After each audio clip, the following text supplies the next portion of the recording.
24 நாட்களை கடந்தும் வீடு முழுவதும் வற்றாத வெள்ளம். 24 குடும்பங்கள் நிற்கதியான சோகம். ஊருக்குள் படகில் பிரயாணம் செய்யும் அவல நிலை. யாழில் இறுதிக்கிரியைகளுக்கு இடமில்லாமல் சிரமப்படும் மக்கள். வெள்ளக்காட்டுக்குள் உடலை புதைக்க முடியாமல் பெரும் அவலம். கண்டி மாவட்டத்தில் நேற்று மீண்டும் பாரிய மண் சரிவு. மண்ணுக்குள் மூடப்பட்ட பலர் மீட்பு. உயர்நில மக்களுக்கு அவசர செய்தி. திடீரென்று தீப்பிடித்த ஹார்ட்வேர். சிலிண்டர் வெடித்ததாக தகவல். பல லட்சம் பெறுமதியான பொருட்கள் தீயில் நாசம். யாழ்ப்பாணத்தில் பாரிய போதைப்பொருள் கடத்தல் முறியடிப்பு. வசமாக சிக்கிய கும்பல். மொத்த பெறுமதி 6,40,00,000. காய்கறிகளின் விலை வேகமாக அதிகரிப்பு. மக்கள் திண்டாட்டம். பாழாய்ப்போன மலையக மரக்கறி தோட்டங்கள். சோறும் சொதியுமா பாராளுமன்ற உணவு. கலன்று விழுந்த தகரங்களுக்கு எவ்வளவு தருவீர்கள்? சபையில் கிண்டல். மட்டக்களப்பில் பாரிய விபத்து. முற்றாக சேதமடைந்த வாகனம் ஓடியபடி தூங்கினாரா சாரதி.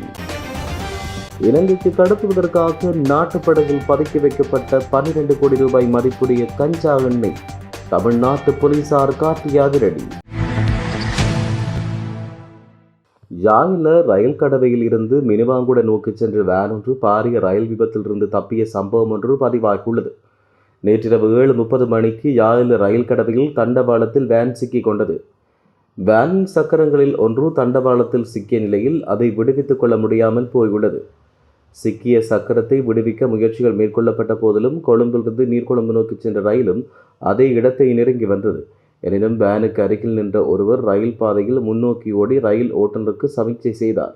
அதற்கமைய ரயிலின் வேகத்தை குறைத்து ரயிலை நிறுத்த ஓட்டுநர் மேற்கொண்ட முயற்சிகள் வெற்றி பெற்றன.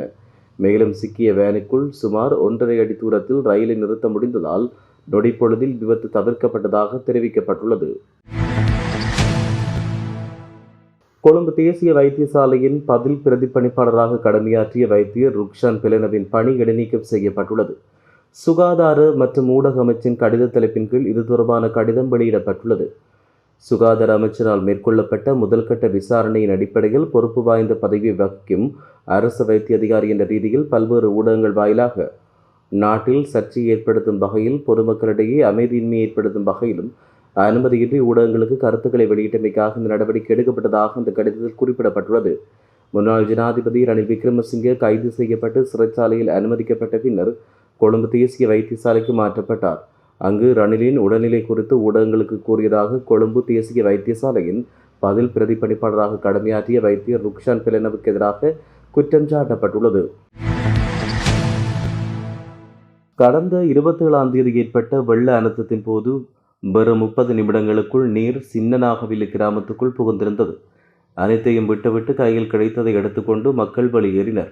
அந்த கிராமத்தைச் சேர்ந்த 24 குடும்பங்கள் இன்று வரை அந்த பிரதேசத்தில் உள்ள மதரசா ஒன்றில் தற்காலிகமாக தங்க வைக்கப்பட்டுள்ளதாக தெரிவிக்கப்படுகின்றது. 21 நாட்களாகியும் தண்ணீர் குறைவடையவில்லை. நீர்மட்டம் நாளுக்கு நாள் அதிகரித்துக் கொண்டிருக்கிறது. சுமார் 8 அடி உயரத்துக்கும் அதிகமாகவும் சில இடங்களில் 12 அடி உயரத்துக்கு அதிகமாக நீர் தேங்கி நிற்பதாக தெரிய வருகிறது. அந்த கிராமத்தில் உள்ள குளம் நிரம்பியது இந்த வெள்ளத்துக்கு காரணம் என்றும் தெரிவிக்கப்படுகிறது. அந்த கிராமத்தில் இருக்கும் குளத்தை வெட்டி கடலோடு இணைக்க 3 கிலோமீட்டர் வரை புதிய வழியை உருவாக்க வேண்டியுள்ளது. அந்த வழி கருத்தீவின் ஊடாக கடலோடு இணைக்க பாதையை உருவாக்க வேண்டும் என பிரதேசவாசிகள் தெரிவிக்கின்றனர். இவ்வாறு உருவாக்கினால் கருத்தீவு பிரதேசம் வெள்ளத்தில் மூழ்கி அழியும் அபாயம் உள்ளதாகவும் கூறப்படுகிறது. யாழ்ப்பாணம் வடமராட்சி கிழக்கு நாகர்கோயில் மேற்கு சுடலைக்கு வீதியின்மையால் இறுதிக்கிரியை செய்ய முடியாமல் மக்கள் சிரமங்களை எதிர்கொண்டு வருகின்றனர். நாகர்கோயில் கிழக்கில் நேற்றைய தினம் இறந்து போன ஒருவரின் இறுதிக்கிரியைகளை மேற்கொள்ள முடியாத நிலை ஏற்பட்டது. சுமார் 2 அடி உயரத்துக்கு மழை வெள்ளம் என்ற காரணத்தால் கொட்டகை இல்லாமல் வெறும் நிலத்தில் வைத்து தகன வேலைப்பாடுகள் நடைபெற்றன. இந்த நிலையில் அந்த பகுதி மக்கள் இதற்குரியவர்கள் கவனம் எடுத்து சுடலைக்கான வீதி மற்றும் கொட்டகைகளை அமைத்து தருமாறு கோரிக்கை விடுக்கப்பட்டுள்ளது. கண்டி மாவட்டத்தில் உடதும்பர மற்றும் ஹின்னஸ்கிரி ஆகிய பகுதிகளில் பெய்த கனமழையை தொடர்ந்து ஹின்னஸ்கிரியாவில் ஏற்பட்ட மண் சரிவில் 3 பேர் படுகாயமடைந்தனர். இந்த அனர்த்தம் இன்று இடம்பெற்றது. பிரதேச மக்கள் காயமடைந்தவர்களை மீட்டு 2 உடுதும்பர வைத்தியசாலையிலும் மற்றொருவர் கண்டி தேசிய வைத்தியசாலையிலும் அனுமதிக்கப்பட்டுள்ளார். அந்த பகுதியில் இன்னும் மண் சரிவு ஏற்படக்கூடிய அபாயம் உள்ளதால் அந்த பகுதிகளில் வசிப்போர் தற்காலிக தங்குமிட முகாமுக்கு உடனடியாக மாற்றப்பட்டுள்ளனர். குடியிருப்பாளர்கள் மற்றும் தற்காலிக முகாமில் இருந்தவர்கள் அனைவரும் மற்றொரு பாதுகாப்பான இடத்துக்கு மாற்றப்பட்டதாக அனைத்து முகாமைத்துவ மத்திய நிலைய பிரதிபலிப்பாளர் இந்திக்க ரணவீர தெரிவித்தார். அதே நேரம் கினஸ்கிரியவிலிருந்து மீமுறை வரையிலான பாதை பாதிக்கப்படக்கூடிய சூழ்நிலை காரணமாக வாகன ஓட்டுநர்கள் அவதானமாக இருக்கும்படி கேட்கப்பட்டுள்ளனர். அத்துடன் நேற்று கண்டி கின்னஸ்கிரிய நகருக்கு அருகில் ஏற்பட்ட நிலச்சரிவில் ஒருவர் காயமடைந்தமை குறிப்பிடத்தக்கது. மேலும் கண்டி மகாமாய பெண்கள் பாடசாலைக்கு மேலுள்ள ராஜா பிகில்ல மாவட்டத்தில் பல இடங்களில் கனமழையால் ஏற்பட்ட மண் சரிவின் காரணமாக மாணவர்களின் பாதுகாப்பை கருத்தில் கொண்டு குறித்த பாடசாலை கால வரையறையின்றி மூடப்பட்டுள்ளது. திருகோணமலை தம்பலகாமம் போலீஸ் பிரிவுக்குட்பட்ட சிராஜ் நகர் பகுதியில் தனியாருக்கு சொந்தமான ஹார்ட்வேர் ஒன்று தீப்பற்றியுள்ளது. இதனால் பல பொருட்கள் தீயில் நாசமடைந்துள்ளன. குறித்த பகுதி பொதுமக்களின் உதவியுடன் தீய கட்டுப்பாட்டுக்குள் கொண்டுவர முயற்சிகள் எடுக்கப்பட்டது. குறித்த இடத்துக்கு திருகோணமலை தீயணைப்பு பிரிவு வருகை தந்திருந்தது. மேலும் இலங்கை மின்சார சபையினரும் குறித்த இடத்துக்கு விஜயம் செய்து குறித்த ஒரு பகுதியின் மின்சாரத்தை துண்டித்துள்ளனர். இந்த சம்பவம் தொடர்பில் தீப்பிடிப்பிற்கான காரணம் மின் ஒழுக்க அல்லது வேறு ஏதும் சம்பவமா என்று தெரியவில்லை. சம்பவம் தொடர்பான மேலதிக விசாரணைகளை தம்பலகாமம் போலீசார் மேற்கொண்டு வருகின்றனர். நெல்லியடி அரச புலனாய்வு சேவைக்கு கிடைத்த ரகசிய தகவலின் அடிப்படையில் நெல்லியடி போலீசாரால் மேற்கொள்ளப்பட்ட விசேட சுற்றிவளைப்பு நடவடிக்கையில் 6,40,00,000 ரூபாய் பெறுமதியான 182 கிலோகிராம் கேரள கஞ்சா பொதிகள் மீட்கப்பட்டுள்ளன. புலோனி பகுதியில் வீட்டுக்குள் பதுக்கி வைக்கப்பட்ட நிலையில் 6.4 கோடி ரூபாய் பெறுமதியான கேரளா கஞ்சா மீட்கப்பட்டுள்ளது. அத்துடன் அதை வைத்திருந்த சந்தேக நபரும் கைது செய்யப்பட்டார். இந்த சுற்றி வளைப்பு நடவடிக்கை பருத்தித்துறை போலீஸ் பிரிவுக்குட்பட்ட பகுதியில் மேற்கொள்ளப்பட்டதாகவும் போதைப்பொருள் கடத்தல் தொடர்பான மேலதிக விசாரணைகள் தொடர்ந்து முன்னெடுக்கப்பட்டு வருவதாகவும் போலீசார் தெரிவித்தனர். கைது செய்யப்பட்டுள்ள சந்தேக நபரை இன்று நீதிமன்றில் முன்னிலைப்படுத்த உள்ளதாகவும் இந்த சம்பவத்தோடு தொடர்புடைய பிற நபர்களை கைது செய்ய நடவடிக்கைகள் தீவிரப்படுத்தப்பட்டதாகவும் தெரிவிக்கப்படுகிறது. போதைப்பொருள் ஒழிப்பு நடவடிக்கையின் ஒரு பகுதியாக பொதுமக்களின் ஒத்துழைப்பு இவ்வாறான நடவடிக்கைகள் தொடர்ந்து மேற்கொள்ளப்பட வேண்டும் என்றும் நெல்லியடி போலீசார் மேலும் தெரிவித்தனர். நாட்டில் ஏற்பட்ட டிட்வா சூறாவளியால் காய்கறிகளின் விலை வேகமாக அதிகரித்துள்ளதாக காய்கறி மொத்த விற்பனையாளர்கள் மற்றும் சில்லறை விற்பனையாளர்கள் கூறுகின்றனர். வெங்காயம், கிழங்கு மற்றும் சர்க்கரை வள்ளி கிழங்கு உள்ளிட்ட வளர்க்கப்படும் பல வகையான காய்கறிகளின் 1 கிலோவுக்கு ரூபாய் 400 முதல் 500 சில்லறை விலையில் விற்கப்படுவதாகவும் அதே நேரம் 1 கிலோகிராம் சர்க்கரை வள்ளி கிழங்கு 650 ரூபாய் விலையில் விற்கப்படுகிறது. கேரட், முட்டைக்கோஸ், பீட்ரூட், முள்ளங்கி மற்றும் லீக்ஸ் போன்ற காய்கறிகள் 300 முதல் 350 ரூபாய் விலையிலும், மிளகாய் 1 கிலோ 1000 ரூபாய் விலையிலும், அதேவேளை போஞ்சி 1000 ரூபாய் விலையிலும் விற்கப்படுகிறது. இதேவேளை நுவரெலியா பொருளாதார மையத்திலிருந்து வியாழக்கிழமை 91,510 கிலோகிராம் காய்கறிகளுக்கான தேவை கிடைத்துள்ளதாகவும் அந்த தேவையை பூர்த்தி செய்யும் காய்கறிகள் விவசாயிடமிருந்து வாங்கப்பட்டு அந்த காய்கறி இருப்பு நாட்டின் பல்வேறு பகுதிக்கு கொண்டு செல்லப்பட்டதாகவும் நுவரெலியா பொருளாதார மையத்தின் அதிகாரி ஒருவர் கூறியுள்ளார். தகரங்கள் கலந்திருந்தால் 20 லட்சம் ரூபாய் வழங்குவதாக கூறினார்கள். அது உண்மையில்லை என நாடாளுமன்ற உறுப்பினர் அர்ச்சுனா ராமநாதன் தெரிவித்தார். இதனால் அரசாங்கத்தின் கூற்றை நம்பி நானும் 2 தகரங்களை கலட்டினேன் என்று அவர் தெரிவித்தார். மேலும் அவ்வாறு பணம் கிடைக்காதாம் என்றும் தகரம் மட்டுமல்ல உள்ளாடைகளை வாங்கவும் பணமில்லாத நிலையே காணப்படுகிறது என நாடாளுமன்றில் ஆதங்கத்தை வெளிப்படுத்தினார். இது தொடர்பில் நேற்று நாடாளுமன்றில் கருத்து வெளியிட்ட அவர், நான் தமிழன், இந்து, ஆனால் கையில் அஸ்கிரிய படத்தாலும் மகாநாயக தேரர்களாலும் கட்டிய நூல்கள் என் கையில் உள்ளன. நான் மகாநாயக தேரர்களை சந்தித்திருந்தேன். தமிழ் மக்களின் பிரச்சனைகள் தொடர்பில் விளக்கியிருந்தேன். இதன்போது இந்த அரசாங்கம் இன்னும் கொஞ்ச காலமே இருக்கும் என்று அவர்கள் பதிலளித்தனர். அரசாங்கம் தமிழ் சிங்கள மக்களுக்கு வேண்டாம் என்றாகிவிட்டது. இதேவேளை தகரங்கள் கலந்திருந்தால் 20 லட்சம் ரூபாய் வழங்குவதாக கூறினார்கள். அதை நம்பி நானும் 2 தகரங்களை கலட்டினேன். அவ்வாறு பணம் கிடைக்காதா? எனவே உங்களுக்கு கிராமங்களுக்கு செல்ல முடியாத நிலையே காணப்படுகிறது.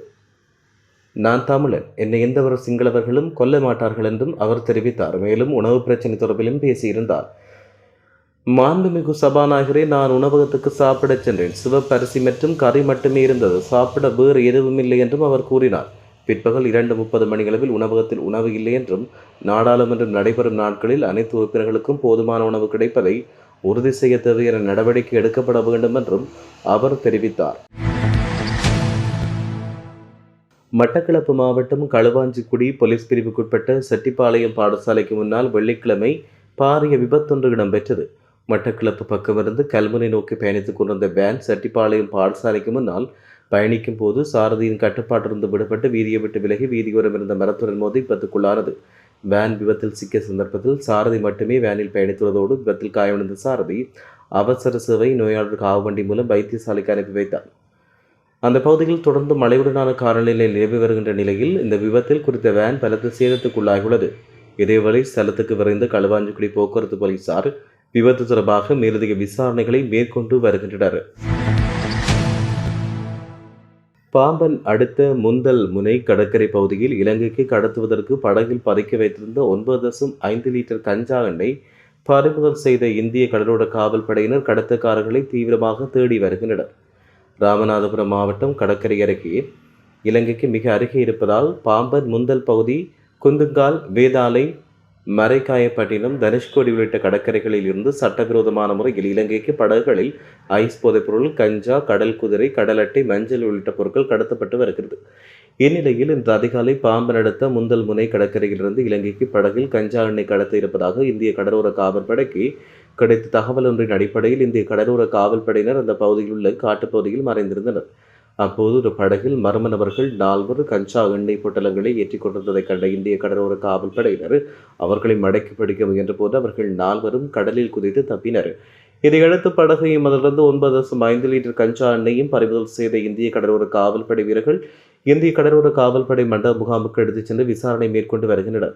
முதற்கட்ட விசாரணையில் கடற்கரையில் நிறுத்தி வைக்கப்பட்டிருந்த படகிலிருந்து கடலில் குளித்து தப்பியவர்கள் தங்கச்சிமடம் அந்தோனியாபுரம் பகுதியைச் சேர்ந்த 4 என்று தெரிய வந்துள்ளது. தப்பியோடிய 4 தீவிரமாக தேடி வருவதோடு பறிமுதல் செய்யப்பட்ட கஞ்சா எண்ணெயின் இந்திய மதிப்பு 12 கோடி இருக்கும் என்று இந்திய கடற்படை தெரிவித்துள்ளது. மேலும் பறிமுதல் செய்யப்பட்ட கஞ்சா எண்ணெய் இந்திய மதிப்பு திருச்சி சுங்கத்துறை நுண்ணறிவு பிரிவு அதிகாரியிடம் ஒப்படைக்கப்பட்டுள்ளதாக தெரிவிக்கப்படுகிறது. மின்னல் வேகத்தில் வந்த ரயில் தண்டவாளத்துக்கு குறுக்கே சிக்கிக்கொண்ட வேன். சாத்தியமே இல்லாத சம்பவம் ஸ்ரீலங்காவில் பதிவு. ஒரு நபரின் செயலால் காப்பாற்றப்பட்ட உயிர்கள். கைதான போது ரணிலின் உடல்நிலையை பொதுவெளிக்கு அறிவித்தவரை தூக்கிய அனுர அரசு. பதறும் உயர் இடங்கள். 24 நாட்களை கடந்தும் வீடு முழுவதும் வற்றாத வெள்ளம். 24 குடும்பங்கள் நிற்கதியான சோகம். ஊருக்குள் படகில் பிரயாணம் செய்யும் அவல நிலை. யாழில் இறுதிக்கிரிகளுக்கு இடமில்லாமல் சிரமப்படும் மக்கள். வெள்ளக்காட்டுக்குள் உடலை புதைக்க முடியாமல் பெரும் அவலம். கண்டி மாவட்டத்தில் நேற்று மீண்டும் பாரிய மண் சரிவு. மண்ணுக்குள் மூடப்பட்ட பலர் மீட்பு. உயர்நில மக்களுக்கு அவசர செய்தி. திடீரென்று தீப்பிடித்த ஹார்ட்வேர். சிலிண்டர் வெடித்ததாக தகவல். பல லட்சம் பெறுமதியான பொருட்கள் தீயில் நாசம். யாழ்ப்பாணத்தில் பாரிய போதைப்பொருள் கடத்தல் முறியடிப்பு. வசமாக சிக்கிய கும்பல். மொத்த பெறுமதி 6 கோடியே 40 லட்சம். காய்கறிகளின் விலை வேகமாக அதிகரிப்பு. மக்கள் திண்டாட்டம். பாழாய்ப்போன மலையக மரக்கறி தோட்டங்கள். சோறும் சொதியுமா பாராளுமன்ற உணவு. கலன்று விழுந்த தகரங்களுக்கு எவ்வளவு தருவீர்கள்? சபையில் கிண்டல். மட்டக்களப்பில் பாரிய விபத்து. முற்றாக சேதமடைந்த வாகனம் ஓடியபடி தூங்கினாரா சாரதி. இலங்கைக்கு கடத்துவதற்காக நாட்டுப்படகில் பதுக்கி வைக்கப்பட்ட 12 கோடி ரூபாய் மதிப்புடைய கஞ்சா எண்ணெய் தமிழ்நாட்டு போலீசார் காட்டிய அதிரடி.